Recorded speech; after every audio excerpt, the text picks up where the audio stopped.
Friends, आज हम NCERT class 10 geography के चैप्टर मैन्युफैक्चरिंग इंडस्ट्रीज को पढ़ना स्टार्ट करेंगे। हमने इस चैप्टर को कई सारे छोटे छोटे मॉड्यूल्स में डिवाइड किया है, तो हर मॉड्यूल की कमेंट्री को ध्यान से सुनिए और उस पर बेस्ड एक्सरसाइजेस को अच्छे से लिखकर सॉल्व कीजिए।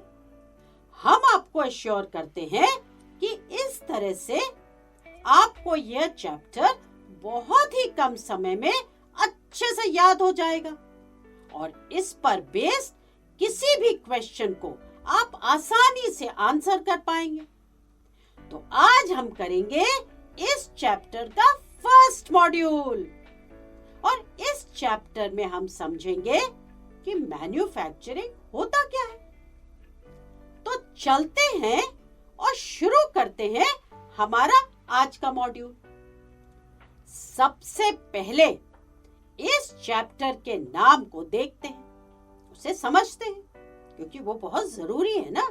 अगर हमें चैप्टर को पढ़ना है तो उसका नाम समझना बहुत जरूरी है। तो मैन्युफैक्चरिंग से आपको क्या समझ आता है बताइए। हम मैन्युफैक्चरिंग वर्ड बहुत बार यूज करते हैं, लेकिन उससे आपको क्या समझ आता है ये तो पता होना चाहिए। तो क्या समझ आता है? हाँ, गुड्स बनाने के लिए रॉ मटेरियल्स को जब प्रोसेसिंग से ज्यादा वैल्यूएबल यानी ज्यादा कीमती प्रोडक्ट्स में बनाया जाता है और उसके बाद इन गुड्स को लार्ज क्वांटिटीज में प्रोड्यूस किया जाता है, उसे मैन्युफैक्चरिंग कहते हैं। तो मैन्युफैक्चरिंग क्या हुआ, इसको हम फिर से कर लेते हैं कि रॉ मटेरियल को प्रोसेस करते हैं ज्यादा कीमती प्रोडक्ट्स में और फिर इन गुड्स को लार्ज क्वांटिटीज में प्रोड्यूस किया जाता है और उसे हम मैन्युफैक्चरिंग कहते हैं। तो हम कह सकते हैं कि मैन्युफैक्चरिंग क्या है? Is the production of goods in large quantities after processing from raw materials to more valuable products. तो इसमें हमें कैसे याद रखना है कि मैन्युफैक्चरिंग है क्या? What is manufacturing? मैन्युफैक्चरिंग क्या है? Production of goods in large quantities. और कब? After processing from raw materials to more valuable products. बहुत ही इजी है। Production of goods in large quantities after processing from raw materials to more valuable products. तो ये हो गया हमारा definition of what is manufacturing. तो अब थोड़ा आगे बढ़ते हैं। क्या आपको पता है कि पेपर वुड से मैन्युफैक्चर किया जाता है, शुगर जो है शुगर केन से, और iron and steel iron ore से, और एल्युमिनियम बॉक्साइट से। क्या आपको ये भी पता है कि जो कपड़े हैं वो यार्न से मैन्युफैक्चर होते हैं? मतलब टेक्सटाइल जो है वो यार्न से मैन्युफैक्चर होता है। और यार्न क्या है? यार्न तो खुद ही इंडस्ट्रियल प्रोडक्ट है, यानी खुद एक ऐसा प्रोडक्ट है जो इंडस्ट्री में रॉ मटेरियल को प्रोसेस करके बनाया जाता है।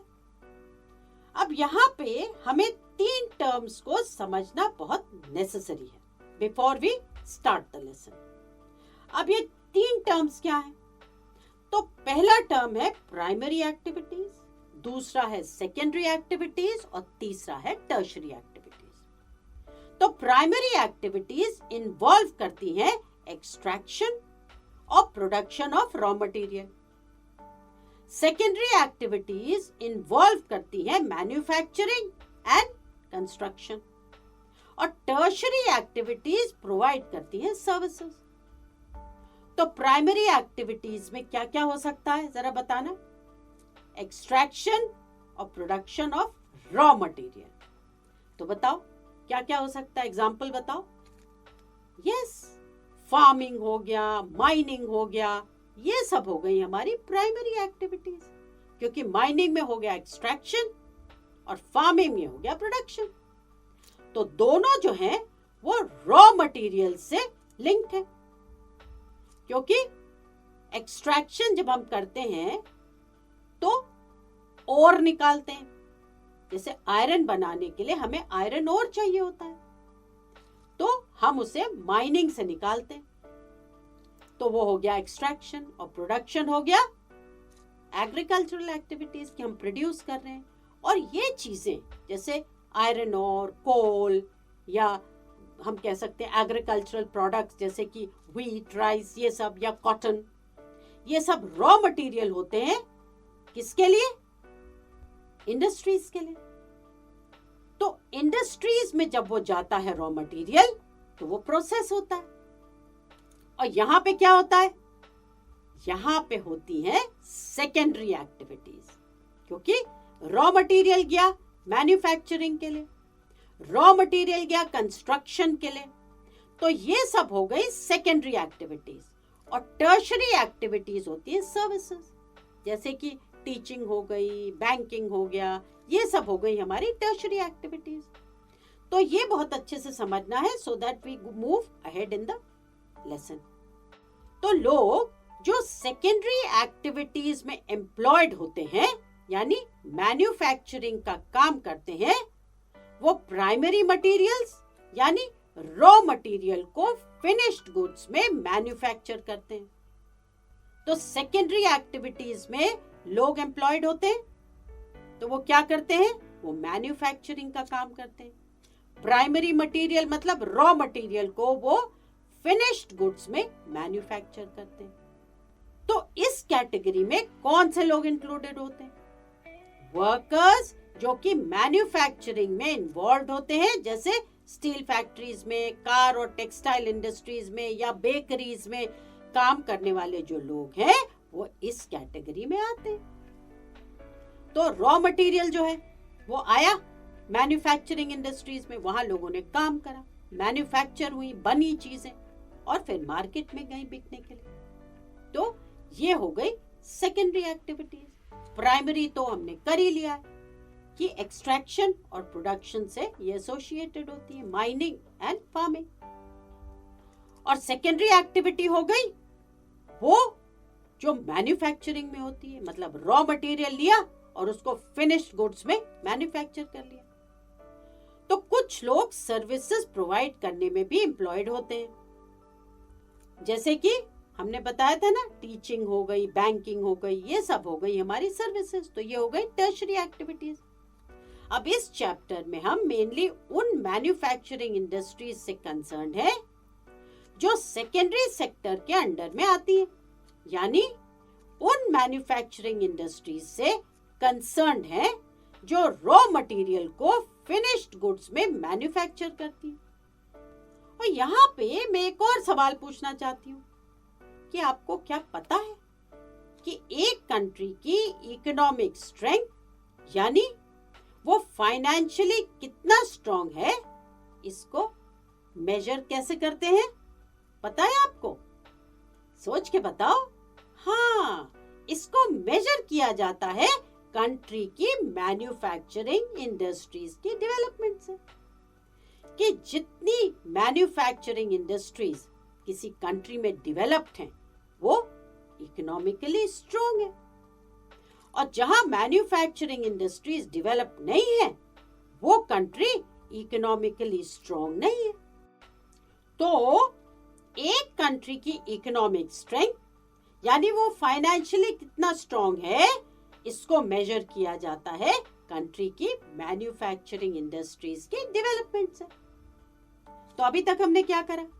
अभी तक हमने करा कि मैन्युफैक्चरिंग होता क्या है। तो what is manufacturing? Manufacturing is the production of goods in large quantities after processing from raw materials to more valuable products.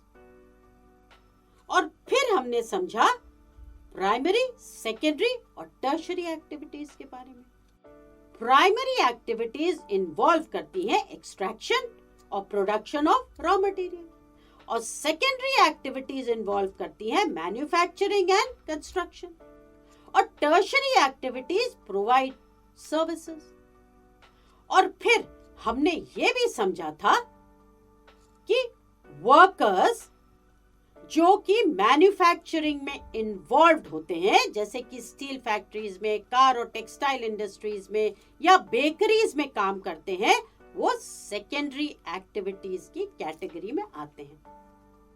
और हमने ये भी समझा था कि इस चैप्टर में हम उन मैन्युफैक्चरिंग इंडस्ट्रीज से कंसर्न्ड होंगे जो सेकेंडरी सेक्टर के अंडर आती हैं, यानी उन मैन्युफैक्चरिंग इंडस्ट्रीज से कंसर्न्ड हैं जो रॉ मटेरियल को फिनिश्ड गुड में मैन्युफैक्चर करती हैं। और फिर हमने ये भी समझा था कि एक कंट्री की इकोनॉमिक स्ट्रेंथ, यानी वो कितना फाइनेंशियली स्ट्रांग है, इसको मेजर किया जाता है किससे, जरा बताना। हाँ, कंट्री की मैन्युफैक्चरिंग इंडस्ट्रीज की डेवलपमेंट से। तो अब करते हैं एक क्विक रिकैप। गुड्स बनाने के लिए रॉ मटेरियल्स को जब प्रोसेसिंग से ज्यादा वैल्यूएबल प्रोडक्ट्स में बनाया जाता है और उसके बाद इन गुड्स को लार्ज क्वांटिटीज में प्रोड्यूस किया जाता है, उसे मैन्युफैक्चरिंग कहते हैं। सेकेंडरी एक्टिविटीज में एम्प्लॉयड लोग प्राइमरी मटेरियल को फिनिश्ड गुड्स में मैन्युफैक्चर करते हैं। कुछ लोग सर्विसेज प्रोवाइड करने में भी एम्प्लॉयड होते हैं। एक कंट्री की इकोनॉमिक स्ट्रेंथ मैन्युफैक्चरिंग इंडस्ट्रीज के डेवलपमेंट से मेजर की जाती है। So now let's do a quick revision. The production of goods in large quantities after processing from raw materials to more valuable products is called manufacturing. People employed in secondary activities manufacture primary material into finished goods. Some people are also employed in providing services. A country's economic strength is measured by the development of manufacturing industries. तो अब हमारा ये पहला module यही खत्म होता है और हमने इस मॉड्यूल पे जितने इंपॉर्टेंट पॉइंट्स थे उनको अच्छे से समझा है और उनका रिवीजन भी करा है। तो अब इस मॉड्यूल पर बेस्ड कोई भी क्वेश्चन आप बहुत आसानी से आंसर कर सकते हैं।